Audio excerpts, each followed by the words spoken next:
오늘 우리에게 주신 하나님 말씀은 신명기 18장 1에서 14절까지 말씀입니다. 제가 봉독하겠습니다. 레위 사람 제사장과 모든 레위 지파 사람은 이스라엘 가운데서 몫이나 유산으로 받은 땅이 없으므로 주님께 불살라 바친 제물과 주님께 바친 예물을 유산으로 받아 먹고 살 것입니다. 그들이 그 결의 가운데서 차지할 유산이 없다는 것은 주님께서 그들에게 말씀하신 대로 주님께서 친히 그들의 유산이기 때문입니다. 백성이 소나 양을 제물로 바칠 때에 제사장이 그들에게서 받은 몫이 있는데 앞다리와 턱과 위는 제사장에게 주어야 합니다. 또 처음 거둔 곡식과 포도주와 기름과 처음 깎은 양털도 제사장에게 주어야 합니다. 이것은 주 당신들의 하나님이 모든 지파 가운데서 그를 택하여 세우셔서 그와 그의 자손이 대대로 주님의 이름으로 섬기는 일을 하게 하셨기 때문입니다. 레위 사람은 이스라엘의 온 땅 어느 성읍에 살든지 그에게 간절한 소원이 있어서 살던 곳을 떠난다 하더라도 그가 주님께서 택하신 곳에 이르면 그곳이 어디든지 하나님 앞에 서서 섬기는 다른 모든 레위 사람 형제와 다름없이 주 하나님의 이름으로 직무를 수행할 수 있습니다. 그는 조상에게서 물려받은 것을 팔아서 얻는 수입이 있다고 하더라도 다른 제사장과 같이 몫을 나누어 받아야 합니다. 당신들은 주 당신들의 하나님이 당신들에게 주시는 땅에 들어가거든 그곳에 사는 민족들이 하는 역겨운 일들을 본받지 마십시오. 당신들 가운데서 자기 아들이나 딸을 불 가운데로 지나가게 하는 사람과 점쟁이와 복술가와 요술객과 무당과 주문을 외우는 사람과 귀신을 불러 물어보는 사람과 박수와 혼배에게 물어보는 사람이 있어서는 안 됩니다.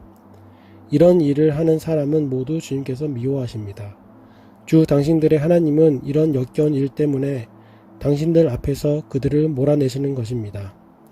당신들은 주 당신들의 하나님 앞에서 완전해야 합니다. 당신들이 쫓아낼 민족들은 전쟁이나 복술가들의 이야기를 듣지만 주 당신들의 하나님은 당신들에게 그런 것을 용납하지 않으십니다. 아멘. 이 레위 지파는 다른 지파들처럼 유산을 받지 않고 이 형제 지파들의 헌물을 받아 살아가야 했습니다. 그 이유는 오늘 말씀 5절에 나오는 것처럼 하나님께서 모든 지파 가운데 레위 지파를 택하여 세우셨고 레위 지파가 또 그 자손은 대대로 주님의 이름을 섬기는 일을 하게 하셨기 때문인 것입니다. 그래서 이스라엘 모든 형제 지파는 레위 지파를 대하기를 하나님이 이스라엘을 대하시는 것처럼 해야 했습니다. 이 레위 지파가 유산을 받지 않는 대신에 하나님이 그들의 유산이 되어주셨습니다. 하나님이 레위 지파의 유산이라는 것은 곧 성소에서 하나님께 바쳐진 제물과 예물을 먹을 수 있는 권한이 이 레위 지파에게 주었다는 뜻입니다. 그럼에도 불구하고 레위 지파는 하나님의 재산이나 제물인 것이 아니라 오직 하나님만이 그들의 기업 유산이라는 점을 항상 마음에 두어야 했습니다. 이 제물과 재산은 없을 수 있지만은 하나님은 항상 그들과 함께 하실 것이기 때문인 것입니다. 이 레위 지파 가운데 제사장들은 성소에 머물며 성전을 관리하는 일을 전담했습니다. 이제 그 외에 일반적인 레위 지파 사람들은 성소에서 제사장들을 돕는 일을 하거나 아니면은 이스라엘 곳곳에서 머물거나 돌아다니면서 하나님의 말씀을 가르치는 일을 하기도 했습니다. 그런 레위 지파 사람들이 이스라엘 어느 지역에서 살았든지 성수로 돌아가 사역하기를 원한다면은 마땅히 그렇게 할 수 있었습니다. 그것이 허락되어야 했습니다. 그리고 레위 지파 사람들에게 다른 수입원이 있다 할지라도 성소에서 나오는 것을 그들에게 정당한 몫으로 챙겨줘야 했습니다. 사랑하는 여러분, 우리는 하나님을 섬기도록 세상으로부터 거룩히 구별된 영적 레위인들입니다. 우리는 세상을 기업으로 받지 않습니다.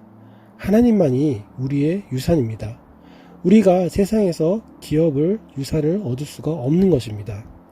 주님은 우리가 레위 지파처럼 주님만을 섬기도록 세상으로부터 구별시키고 주님께만 세상을 소망을 두고 그분을 기업으로 삼으며 세상에 집착하지 않을 때 우리 모두에게 풍성한 축복을 허락하실 것입니다. 이 축복은 이 물적 축복과 더불어 영적인 축복 모두를 말하는 것이지요. 하나님만이 기업으로 삼는 복되고 풍성한 인생을 사는 우리 모두가 되기를 주님의 이름으로 소원합니다. 계속해서 이어진 말씀을 보면은 이스라엘이 가나안 땅에 입성하게 되면은 가나안 지역이 저지르는 온갖 역겨운 우상숭배와 이교적인 행동을 거부할 것을 그렇게 해야 할 것을 얘기하고 있습니다. 이스라엘이 가나안 지역을 점령하게 되는 가장 큰 이유는 그 땅에 사는 가나안 거주민들의 죄악 때문이었습니다. 이 점령자는 내쫓김을 당하는 자들과 달라야 합니다. 점령자는 더욱 강력하고 권위가 있는 사람들인데 이게 반대로 그 지역에 남아있는 쫓겨가는 사람들의 문화와 관습과 종교의 영향을 받는다는 것은 말이 되지 않는 일이기 때문입니다. 이스라엘은 가나안 왕과 다르게 살아야 한다는 소명을 받았습니다. 가나안에서는 자녀를 불살라 바치는 인신제사와 갖가지 요술과 점술이 행해졌습니다. 하나님은 이런 일을 미워하시며 가나안 사람들이 바로 이런 일을 했기 때문에 이스라엘을 통하여 그들을 쫓아버리시고 이스라엘이 그 땅을 점령하도록 이렇게 허락하신 것입니다. 그런 이유 때문에 이스라엘은 더더욱 이런 가나안의 흔적에 영향을 받지 말아야 하는 것입니다. 그래서 하나님께서 당신들은 당신들의 하나님 앞에서 완전하라 이렇게 말씀하신 것입니다. 완전이란 것은 관계적인 신실함을 뜻합니다. 이스라엘이 언약을 맺은 하나님에게만 절대적인 충성을 드려야 한다는 말인 것입니다. 그것이 바로 완전인 것입니다. 이방인들의 풍습과 문화와 종교를 따른다는 것은 결국 온 마음과 정성을 다하여 하나님께 충성을 다하는 게 아니라는 뜻이 되는 것입니다.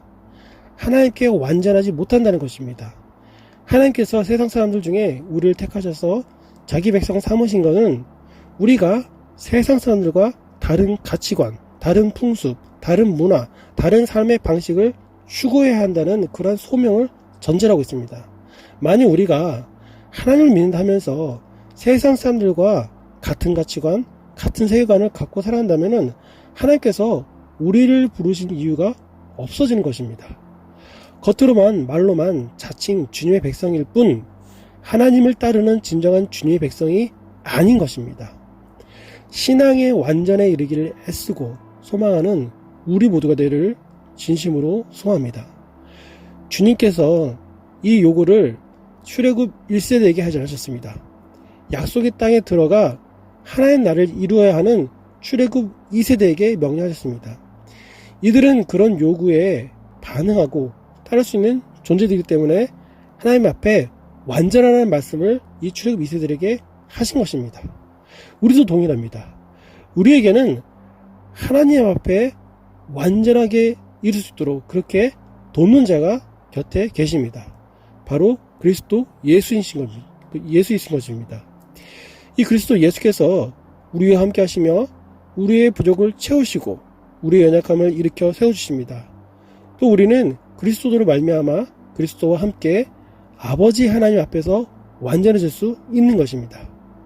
우리 주 예수 그리스도께 모든 것을 맡기고 그분의 뜻 안에서 살아가며 세상 가치관과 그 세계관을 거스르며 하나님 앞에서 완전해지는 우리 모두가 되기를 주님의 이름으로 소망합니다. 기도하겠습니다. 거룩하신 주님, 오늘 말씀을 통하여 우리가 세상과 구별된 영적 레위인임을 다시 한번 깨닫습니다.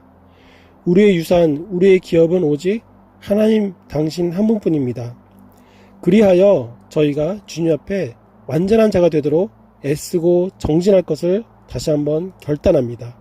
이것은 우리의 능력이나 노력으로 이루어질 수 없는 것입니다. 오직 예수 그리스도께서 우리와 함께 하시며 우리의 부족과 연약함을 모두 하시고 일으켜 세워주실 때 가능한 것입니다. 이런 풍성한 은혜를 누리며 살아가는 우리 모두가 되기를 간절히 소원합니다. 이 모든 말씀을 우리 주 예수 그리스도 이름으로 기도드립니다. 아멘.